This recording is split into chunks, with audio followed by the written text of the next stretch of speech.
हरे कृष्णा कृष्णा कृष्णा हरे हरे, हरे राम राम राम हरे हरे।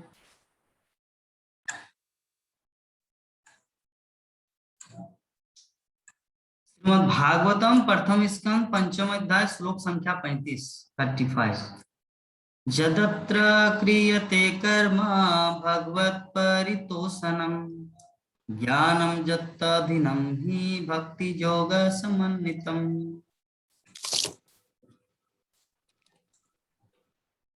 अनुवाद और तात्पर्य his divine grace Shri Bhaktivedanta Swami Srila Prabhupada के द्वारा। इस जीवन में भगवान की तुष्टि के लिए जो भी कार्य किया जाता है उसे भक्ति योग अर्थात अथवा भगवान के प्रति दिव्य प्रेमा भक्ति कहते हैं, और जिसे ज्ञान कहते हैं वो तो सहगामी कारक बन जाते हैं। तात्पर्य, आमतौर पर लोकप्रिय धारणा यह है कि शास्त्र अनुमोदित विधि से सकाम कर्म करने से मनुष्य आत्म साक्षात्कार के लिए दिव्य ज्ञान प्राप्त करने के योग्य बन जाता है। कुछ लोग भक्ति योग को कर्म का दूसरा रूप मानते हैं, लेकिन वस्तुतः भक्ति योग कर्म तथा ज्ञान दोनों ही से ऊपर है। भक्ति योग ज्ञान या कर्म से स्वतंत्र है, जबकि ज्ञान तथा कर्म भक्ति योग के आश्रित है। यह क्रिया योग या कर्म योग जिसकी संस्तुति नारद ने व्यास के लिए की है, विशेष रूप से संस्तुत हुआ है क्योंकि मूल सिद्धांत तो भगवान को प्रसन्न करना। भगवान नहीं चाहते कि उनके पुत्र रूप सारे जीव जीवन के त्रिविध तापों से पीड़ित रहे। वो चाहते रहते हैं कि वे सब उनके पास आकर साथ साथ रहे, लेकिन भगवान के धाम वापस जाने का अर्थ यह है कि मनुष्य अपने को सांसारिक कल्मशों से शुद्ध कर ले। अतः जब भगवान को तुष्ट करने के लिए कर्म किया जाता है तो कर्ता धीरे धीरे भौतिक कल्मश से शुद्ध होता रहता है। शुद्धिकरण का अर्थ है आध्यात्मिक ज्ञान की प्राप्ति। अतः ज्ञान भगवान के लिए किए गए कर्म पर आश्रित है। भक्ति योग या भगवान की तुष्टि से विहीन अन्य ज्ञान किसी को भगवत धाम नहीं पहुंचा सकता। जिसका अर्थ यह हुआ है कि वो मोक्ष भी नहीं दिला सकता, जैसा कि निष्कर्मम अच्युत भाव वर्जितम श्लोक में व्याख्या की जा चुकी है। इससे यह निष्कर्ष निकला कि जो भक्त भगवान की अनन्य सेवा में, विशेष रूप से भगवान की दिव्य महिमा के श्रवण तथा कीर्तन में लगा रहता है, वो देवी कृपा से साथ ही साथ आध्यात्मिक प्रकाश प्राप्त करता रहता है, जिसकी पुष्टि भगवत गीता में की गई है। तो ये जो 35 नंबर श्लोक है, नारद मुनि बता रहे कि इस जीवन में भगवान की तुष्टि के लिए जो भी कार्य किया जाता है उसे भक्ति योग अर्थात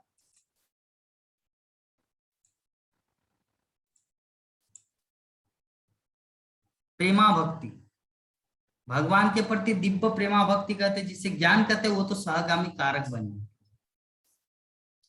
तो प्रेमा भक्ति इंपोर्टेंट है, ज्ञान इंपोर्टेंट नहीं है। जैसे उदाहरण स्वरूप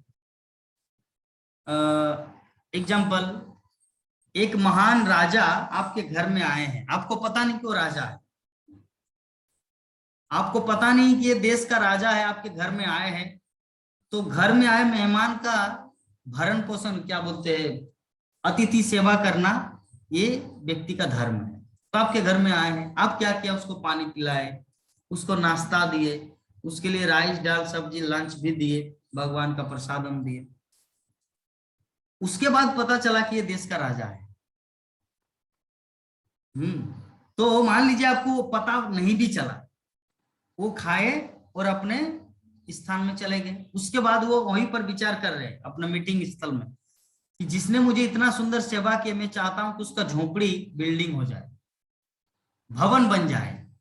जिस झोपड़ी में मुझे जंगल में इतना सुंदर सेवा मिला, तो एक लेटर दे देता है कर्मचारियों को या सरकारी स्टाफ को कि उनका घर अच्छी तरह बना दी जाए।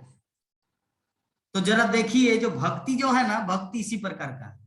ये जो ज्ञान है वो हम कृष्ण की सेवा कर रहे, कृष्ण भगवान है तो या नहीं है। जैसे जसोदा माता, नंद महाराज, वसुदेव, देवकी, दशरथ, कौशल्या, ये लोग को पता नहीं था कि भगवान है मेरा बेटा। सची माता, जगन्नाथ मिश्र, ये जितने माता पिता है ना भगवान के, इन लोगों को पता नहीं कि मेरा बेटा, मेरा पुत्र सर्व मतलब पूर्ण पुरुषोत्तम भगवान है, पता नहीं है, लेकिन फिर भी उस भगवान की सेवा करते थे। ये दरवाजा लगाओ, उनकी सेवा करते थे, ठीक है। और उनकी सेवा करते उसका फल स्वरूप क्या हुआ, सारा विश्व, सारा ब्रह्मांड, अखिल विश्व ब्रह्मांड जानते हैं जसोदा माँ दामोदर को रस्सी से बांधे। ओ कृष्णा, वो तो नंद महाराज, मतलब नंद महाराज का पुत्र है। अच्छा अच्छा, वो कृष्णा, हाँ वो तो देवकी के पुत्र है। वो रामचंद्र मर्यादा पुरुष, हाँ भगवान मतलब महाराज दशरथ के पुत्र है। तो क्या उपाधि मिला है ऐसे महान भक्तों का, भगवान की जो सेवा की, क्या महिमा, इस सारे विश्व के लोग, विश्व ब्रह्मांड के लोग, उनको पिताजी के माध्यम से पता चलता है कि कृष्णा, कौन कृष्णा, नंदलाला, कौन कृष्णा, जसोदा सुत, सची सुत, हाँ दशरथ सुत। तो इस प्रकार हम लोग जाने में भक्ति करें भगवान है या नहीं, या अनजाने में भक्ति करें भगवान है या नहीं, भगवान तो अपना जो रिवार्ड है, अपना जो पुरस्कार है भक्तों को तो देंगे ही। ये जो भगवान के जितने जो माता पिता है, ये माता पिता नहीं जानते थे कि ये मेरा पुत्र अखिल विश्व ब्रह्मांड के मालिक है।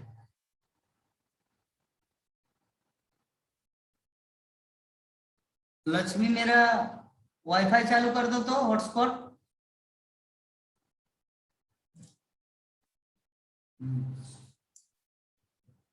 तो दो तरह के लोग हैं, दो तरह के भक्त हैं। एक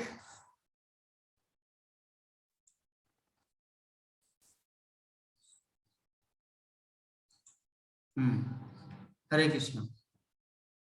तो एक जो भगवान को जानते हैं, तो भगवान को जानते हैं और उनकी वजह से हम लोग जो भक्ति कर रहे हैं, क्यों, क्योंकि हम लोग को पता है कि कृष्ण की भक्ति करना चाहिए, क्योंकि वो एकमात्र विश्व ब्रह्मांड के मालिक है, विधाता है।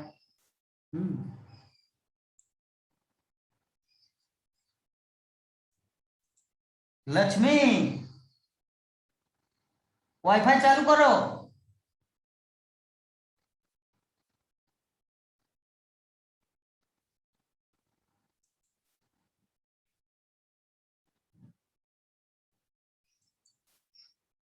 हरे कृष्णा, आवाज आ रहे प्रभु विश्वनाथ प्रभु? हॉटस्पॉट चालू करने के लिए बोल रहे हैं ना? हाँ आवाज आ रहा है। ठीक है।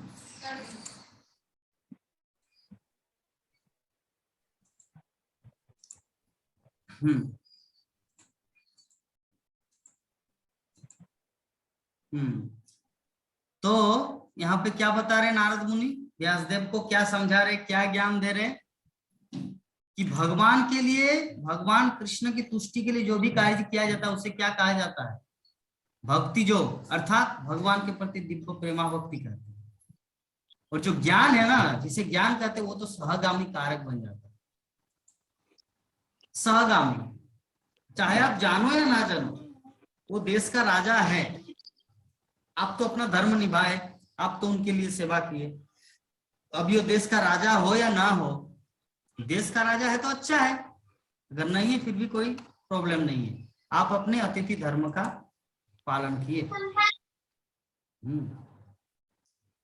तो इस प्रकार तात्पर्य में श्रील प्रभुपाद समझा रहे हैं कि आमतौर पर साधारणतया लोकप्रिय धारणा यह है कि शास्त्र अनुमोदित विधि से सकाम कर्म करने से मनुष्य आत्म साक्षात्कार के लिए दिव्य ज्ञान प्राप्त करने के योग्य बन जाता है।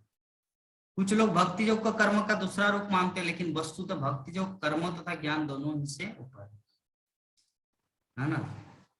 लोग क्या बोलते हैं कि दुर्गा पूजा करो, काली पूजा करो, पितृयज्ञ करो, पितृपक्ष चल रहा है, इसको ये करो, भगवान की भक्ति मिलेगा। नहीं, भगवान की भक्ति अलग है। पितृपक्ष ये सब वो सब, ये सब ज्ञान कर्म कांड सेक्शन में आता है। वेदों में 3 कांड है, कर्म कांड, ज्ञान कांड और उपासना कांड। तो कर्म कांड में क्या होता है पितरों की पूजा, ठीक है, हमारे पूर्वजों की पूजा, ये करना वो करना, उनके उद्धार के लिए गया में जाकर पिंड देना, ये सब ये आता है कर्मकांड में। यज्ञ करना, घर में वो करना, आपका गृह प्रवेश कराना, ये सब कर्मकांड में आता है। और ज्ञान कांड में क्या होता है? ज्ञान कांड में व्यक्ति इस संसार से वैराग्य प्राप्त कर लेता है। इस संसार में कुछ है ही नहीं रखा, क्या करे इसमें, चलिए एकदम ब्रह्म में लीन हो जाते हैं, आत्मा में शून्य हो जाते हैं। तो ये है ज्ञान कांड। और उपासना कांड क्या है? उपासना है भगवान के प्रति प्रेम। तो वेदों में 3 चीज का वर्णन है, कर्म कांड, ज्ञान कांड और उपासना कांड।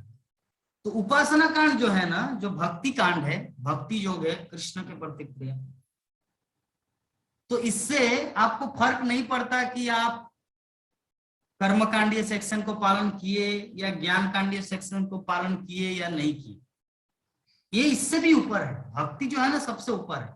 जैसे और एक एग्जांपल के माध्यम से समझा कि जैसे शिल प्रभुपाद जब कलकत्ता में बोस लेबोरेटरी में जब मैनेजर बन गए, तो मैनेजर वो तो प्रभुपाद का उम्र था 26 साल, ठीक है, प्रभुपाद का उम्र था 26 साल। तो वहां के जितने सारे स्टाफ थे, कोई 70 साल का, कोई 60 साल का, कोई 50 साल का, बहुत ही बिग बहुत ही अनुभवी स्टाफ वहां पर थे। तो सभी प्रभुपाद को ताना मारते थे कि क्या छोकरा ये आके मैनेजर बनने आए। तो प्रभुपाद को बहुत कुछ ताना मारते। तो प्रभुपाद बोलते कि वो पेपर ले आओ, वो डॉक्यूमेंट ले आओ। तो लोग बोल के छोकरा, कल का छोकरा आके मुझे सिखा रहे मैनेजर कैसे करना है। तो उसके साथ इस तरह लड़ाई करते थे। तो एक दिन क्या हुआ, उनका जो बॉस है, मालिक पूरे बॉस का, मतलब पूरे लेबोरेटरी का, प्रयोगशाला का, वो सुने, बोले कि घोष बाबू क्या बात है, क्या हो रहा है यहाँ पर। तो बोले कि देखिए ना, ये जो कल का छोकरा अभय चरण आके मुझे सिखा रहे कि कैसे मैनेजरी करना है। बोले कि ठीक है, आप मेरे रूम में आ जाओ। तो अपने रूम में ले आया बॉस और उसको झाड़ना शुरू किया। आप तो उन्होंने क्या इंस्ट्रक्शन दिया घोष को, बॉस ने घोष को क्या दिया, बॉस ने घोष को इंस्ट्रक्शन दिया कि कौन बोल रहा है ये इंपॉर्टेंट नहीं है, क्या बोल रहा है वो इंपॉर्टेंट है। रिपीट कर रहे हैं, बॉस बोल रहे हैं कि कौन बोल रहा है ये इंपॉर्टेंट नहीं है, क्या बोल रहा है वो इंपॉर्टेंट है। अर्थात कि अभय चरण दे जो उन लोगों को जो इंस्ट्रक्शन ऑर्डर करते थे, ये पेपर ले आओ, ये पेपर ले आओ, तो उन लोगों को मतलब थोड़ा क्या बोलते प्रेस्टीज में लगता था किसी, हाँ ईगो, मतलब अहंकार बोध होता ना, अरे मैं इतना दिन से ऑफिस में हूँ, ये कल का छोकरा कल आया, ज्वाइन किया, मैनेजर बना, और इनकी बात को हम माने। तो ये जो है ना, क्या बोलते हैं, अपमान फील होना, एक अभिमान कि मैं इतना दिन का हूँ, इतना वृद्ध हूँ, ये मुझे ऑर्डर करते। तो इसीलिए वो आके बताया, बॉस ने आके क्या सिखाया कि घोष बाबू कौन बोल रहे इंपॉर्टेंट नहीं है, क्या बोल रहे वो इंपॉर्टेंट। हाँ, तो इस संबंध में शिक्षा यही लेना है कि ये जो भक्ति का जो फिलोसफी, मतलब भक्ति जो रिलेटेड चीज है ना, हम किससे ज्ञान ले रहे हैं इंपॉर्टेंट नहीं है, क्या ज्ञान ले रहे हैं वो भी इंपॉर्टेंट है। जैसे अभी एग्जाम्पल के रूप में, आपका जितना सारा उम्र है, मेरे पिताजी का भी पिताजी, आप लोग विश्वनाथ प्रभु का उम्र 71, हमारे प्रियान मोहन प्रभु जी का 64, हमारी नंदा किशोरी माता जी का भी 65 प्लस है ना। मेरा उम्र 30 साल का बच्चा, आप लोगों को कथा सुना रहे कृष्ण का, कृष्ण तत्व फिलोसॉफी। लेकिन क्या करें, हम क्यों कर रहे हैं? महाप्रभु का आदेश है, जा रहे देखो तारे को हो कृष्णोपदेश, हमारा आज्ञा गुरु भैया तारो देश। मतलब जिसको भी मिले, जिससे भी मिले, उसको कृष्ण कथा सुनाओ, ये मेरी आज्ञा है। हमारा आज्ञा गुरु भैया, मेरी आज्ञा से तुम गुरु बनो और कृष्ण कथा का प्रचार प्रसार करो, महाप्रभु बोले। हाँ, और महाप्रभु ये भी बोले कि किवा विप्रो किव्या ने शूद्र के ने जय कृष्ण तत्ववेता सही गुरु हो।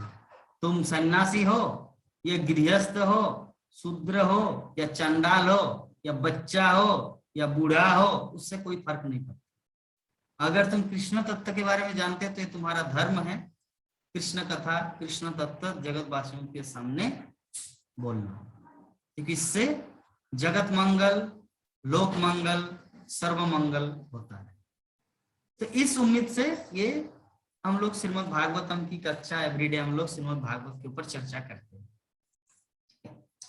तो जो भी है, आगे श्रील प्रभुपाद जो व्याख्या की हम लोग थोड़ा डिस्कस करते हैं कि भक्ति योग ज्ञान या कर्म से स्वतंत्र है, जबकि ज्ञान तथा कर्म भक्ति योग के आश्रित है। भक्ति योग क्या है? ज्ञान या कर्म से स्वतंत्र, जबकि ज्ञान तथा कर्म भक्ति योग के आश्रित है। उदाहरण स्वरूप इसको कैसे समझे? एक कोर्ट है, हाई कोर्ट, तो उसमें वकील है और जज है और देश का एक राष्ट्रपति भी है। वकील कुछ डिसीजन लिया, जज उसको रिकमेंड किया। वकील ने दलील पेश किया कि इस व्यक्ति का फांसी होना चाहिए, इन्होंने जघन्य अपराध किया है, नाबालिग बालिका का बलात्कार किए, इतने सारे धन लूटा, किसी का मर्डर किए, तो इसका फांसी होना चाहिए।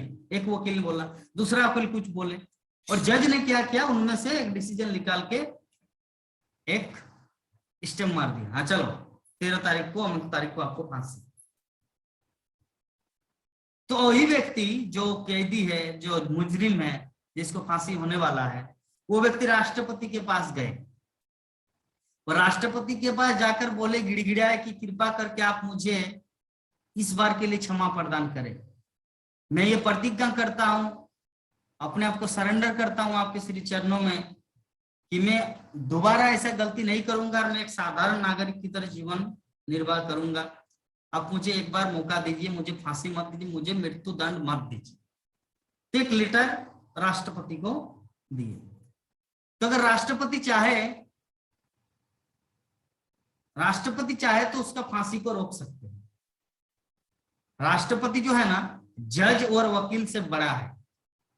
लेकिन अगर जज चाहे, जज के पास जाकर अगर ये गिड़गिड़ाए ये मुजरिम कि मुझे आप तो 13 तारीख को मेरा फांसी का डेट दे दिए, तो कृपा करके आप मुझे क्षमा प्रदान करें, तो जज बोलेंगे नहीं, मेरे द्वारा संभव नहीं, जो कलम में गाड़ दिया ना वहां पर उसको बदला नहीं जा सकता। तो जज जो है ना, उसको ज्ञान कांड मान लीजिए, और वकील जो है ना, उसको कर्म कांड मान लीजिए, और जो राष्ट्रपति जो है ना, वो भक्ति कांड मान लीजिए, उसे भक्ति योग मान लीजिए। तो भक्ति योग भगवान है, वो साक्षात डायरेक्ट भगवान के साथ प्रेम का संबंध है। भगवान चाहे तो कुछ भी कर सकता, विधाता के कलम को भी मतलब हटा सकते हैं। विधाता ने इतना कर्मफल लिख दिया कि तुम्हारा आजीवन गरीबी है, तुम्हारा धन संपत्ति नहीं मिलेगा, तुम भिखारी की तरह जियोगे, विधाता ने ऐसा लिख दिया। लेकिन जब कोई कृष्ण भक्त बन जाता है और कृष्ण किसी के प्रति अनुग्रह कृपा करते हैं, तो विधाता का कलम भी कुछ काम नहीं करता, बल्कि भगवान जैसे चाहता है वैसा ही होता है। उसी प्रकार राष्ट्रपति के उदाहरण के माध्यम से हम लोग समझ गए भक्ति योग क्या है। यहाँ पे श्रील प्रभुपाद जो बताए कि भक्ति योग क्या है, ज्ञान या कर्म से स्वतंत्र है। मतलब राष्ट्रपति ये जज और वकील से हटके है, अलग है, जबकि ज्ञान और कर्म भक्ति योग के आश्रित है। मतलब ये वकील भी और जज भी राष्ट्रपति के अधीन है, आश्रित है। ठीक है, समझ गए हम लोग। तो जो कृष्ण की जो भक्ति है ना, वो हमारे समस्त कर्म फलों को, अगर हम लोग बीते हुए जीवन में विभिन्न युगों में बहुत सारे ऐसे पापमय जीवन जिए हैं, पाप किए हैं, उसका कर्मफल भोगना बाकी है।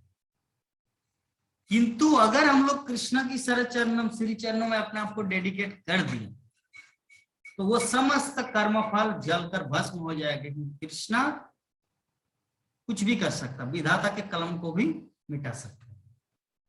तो वैसे श्री कृष्ण के भक्त हम लोग हैं, हमारा चिंता का कोई कारण ही नहीं है। तो आगे श्रील प्रभुपाद क्या बता रहे हैं, थोड़ा देखते हैं।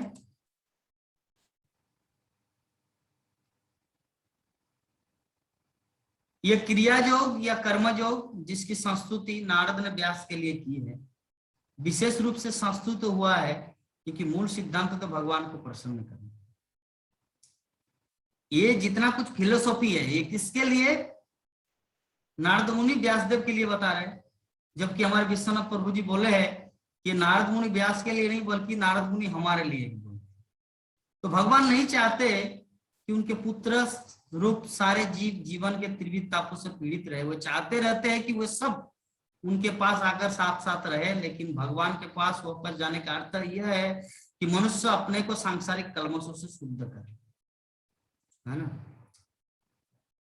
हम सबको पता नहीं कि हम कृष्ण के संतान हैं, लेकिन कृष्ण को पता है कि हम सब उनके संतान हैं।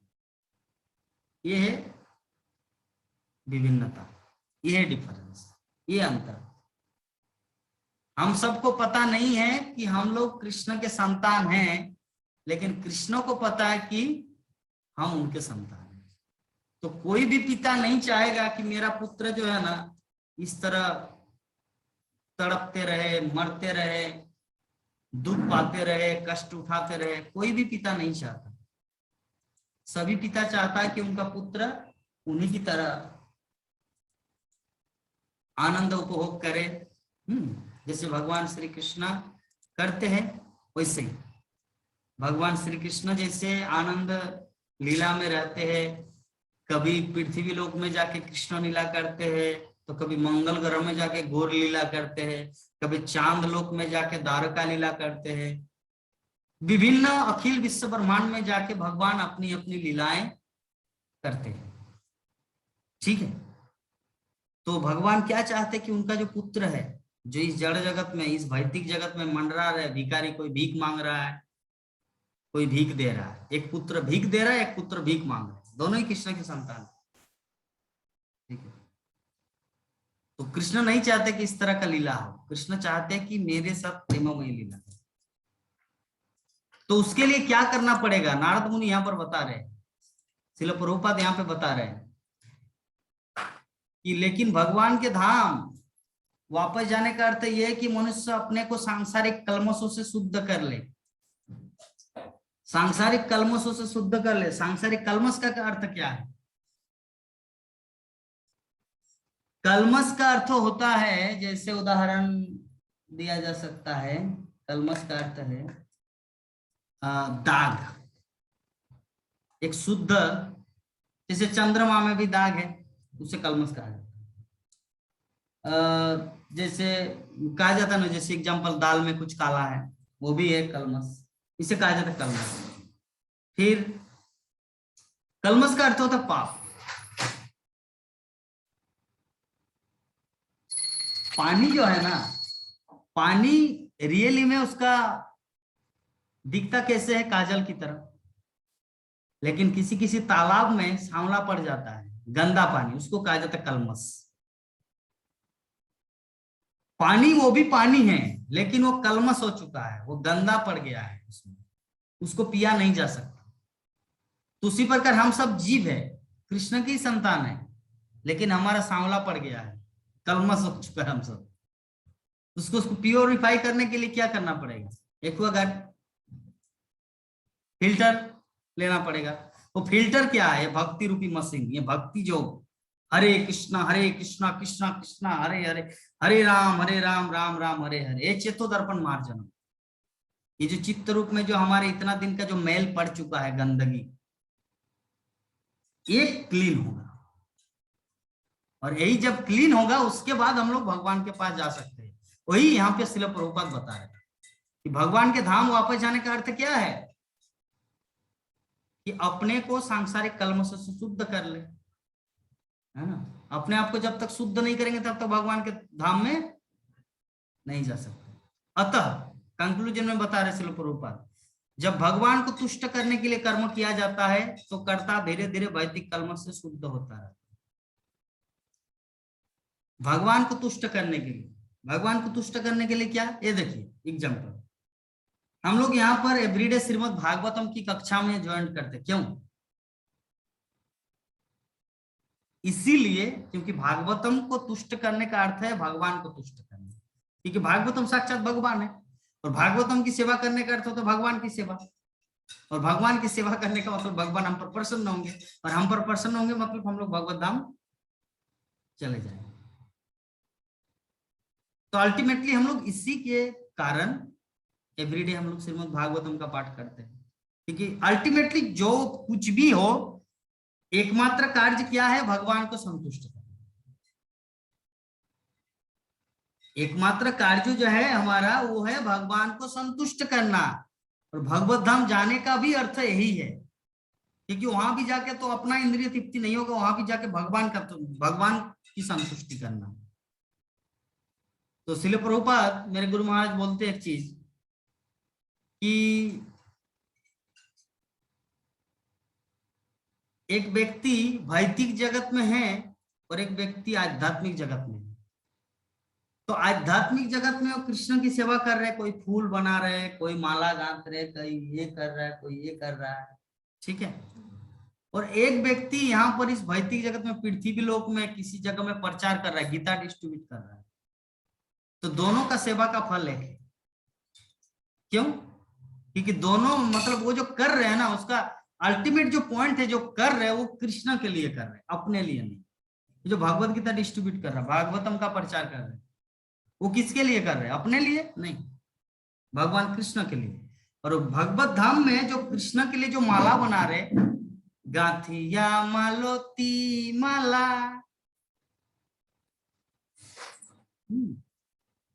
जो भगवत धाम में जो मालती का माला, भगवत धाम में जो भगवान के जो माला बनाए जा रहे, वो भी कृष्ण के लिए। और यहाँ पे यहाँ पे जो भगवत गीता का डिस्ट्रीब्यूशन हो रहा है, ये भी भगवान के लिए। तो दोनों का जो लेवल है ना, एक है। इसको और एक एग्जांपल के माध्यम से हम लोग समझेंगे। जैसे एम्बेसडर, या क्या बोलते हैं, एम्बेसी, एम्बेसी ना प्रभु विश्वनाथ प्रभु। जैसे अमेरिका का एम्बेसी कलकत्ता में है, दिल्ली में है, ठीक है। तो अमेरिका अपने जगह में है, अपना देश है उनका, लेकिन दिल्ली में भी अमेरिका का एक घर है। वो जो पानी भी पीते हैं ना, वो वहां के जितने सारे स्टाफ, वो भी अमेरिका का होता है। वो जो चेयर में जहां पर वो लोग बैठते हैं, वो भी अमेरिका का होता है। जो लैपटॉप यूज करते हैं, वो भी अमेरिका का होता है, सब कुछ। तो उसी प्रकार भगवत धाम तो अपने जगह में है ही, जैसे अमेरिका अपने जगह में है। लेकिन जो इस जगत में भक्ति करता है, वो एम्बेसी की तरह है। फॉरेन एम्बेसी जैसे है ना, अमेरिका का एम्बेसी इंडिया में है, दिल्ली में है, तो वहां पे घुसना मतलब अमेरिका में घुसना है। तो उसी प्रकार भक्ति योग में घुसने का अर्थ है भगवत धाम में घुसना। ठीक है नंद किशोरी माता?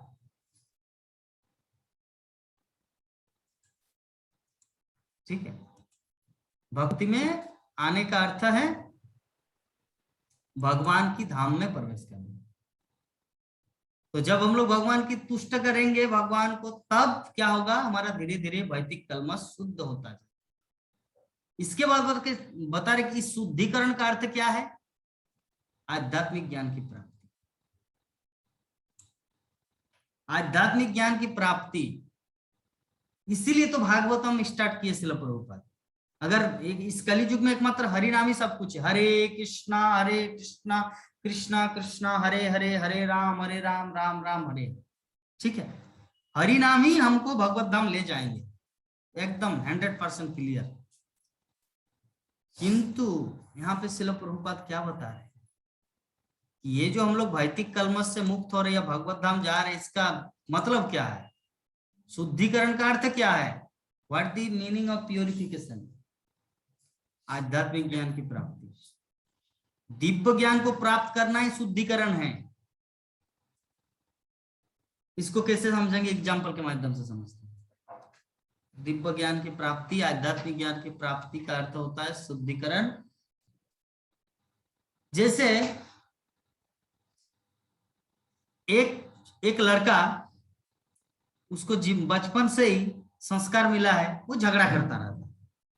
किसी के साथ थोड़ा सा कुछ हो जाए, बच्चा झगड़ा स्टार्ट कर देता है। स्कूल में जाते फाइटिंग शुरू कर देता है, सिनेमा हॉल में जाते फाइटिंग शुरू कर देता है, ऐसे किसी के साथ बाग विवाद, उसके साथ भी फाइटिंग करना शुरू कर देते हैं। ठीक है,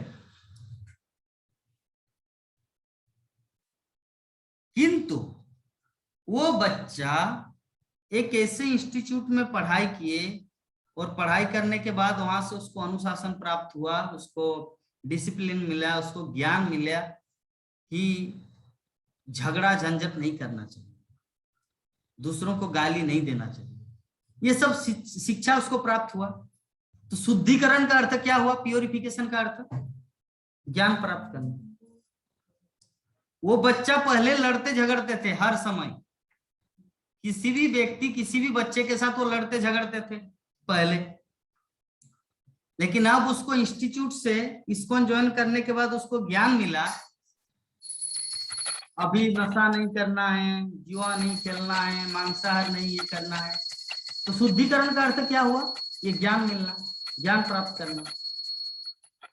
तो वही चीज यहाँ पे श्रील प्रभुपाद बता रहे, ये जो हम लोग जो शुद्धिकरण, ये जो शुद्धिकरण की जो प्रक्रिया, इसका अर्थ आध्यात्मिक ज्ञान की प्राप्ति। अतः ज्ञान भगवान के लिए किए गए कर्म प्राप्ति, भक्ति योग या भगवान की तुष्टि से विहीन अन्य ज्ञान किसी को भगवत धाम नहीं पहुंचा सकता। इसका अर्थ ये हुआ कि मोक्ष भी नहीं दिला सकता। हाँ, जितना सारा बाकी जितने सारे ज्ञान है, बाकी कर्म है, कर्म योग है, ज्ञान योग है, ये है वो है, कोई भी भगवत धाम नहीं पहुंचा सकता। एकमात्र भगवत धाम कौन पहुंचाएंगे? भक्ति योग,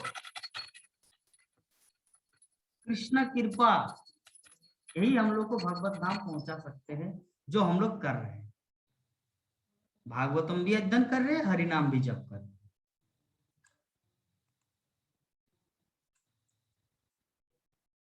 इससे यह निष्कर्ष निकला कि जो भक्त भगवान की अनन्य सेवा में, विशेष रूप से भगवान की दिव्य महिमा के श्रवण तथा कीर्तन में लगा रहता है, वो देवी कृपा से साथ ही साथ आध्यात्मिक प्रकाश प्राप्त करता रहता है। इसकी पुष्टि भगवत गीता में की गई। देखिए बहुत अच्छा लाइन है, सभी भक्तगण ध्यान से सुनना है। क्या बोलते हैं कि जो भक्त, मतलब हम सब, भगवान की अनन्य सेवा में, अनन्य सेवा क्या है भगवान का?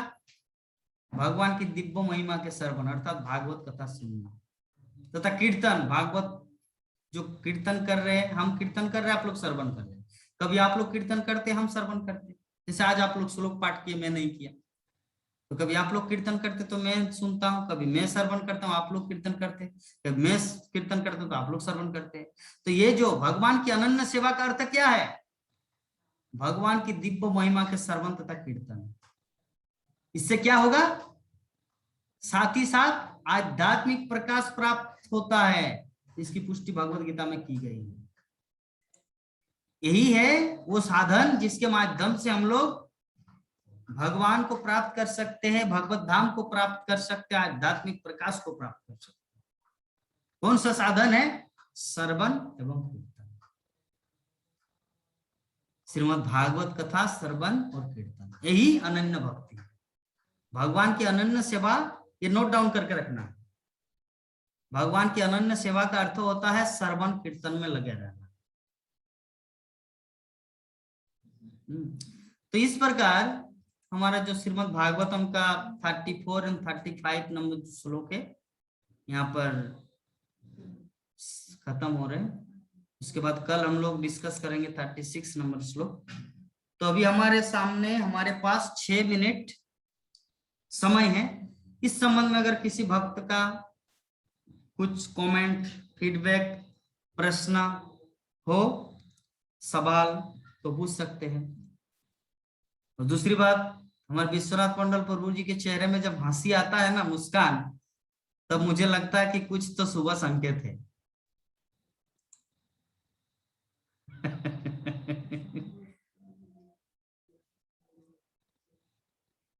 हरे कृष्ण प्रभु, ठीक है।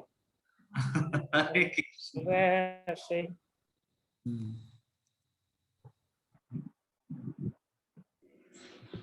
प्रभु जी, हाँ प्रभु, हम जानना चाहते हैं प्रभु जी कि इस महीना दूध खाना वर्जन है, क्या कारण है इसका? फिर से एक बार बताइए तो प्रभु। दूध पीना वर्जित है, इस मास में क्यों कारण है? मुझे क्या तो बोल रहे थे कि इस माह में दूध, इसका दो कारण है। बाहरी कारण तो मुझे सब, तो क्या कारण है? मेरे हिसाब जैसे से साग नहीं, पहले महीने में साग नहीं खाना था, साग क्यों नहीं खाना था?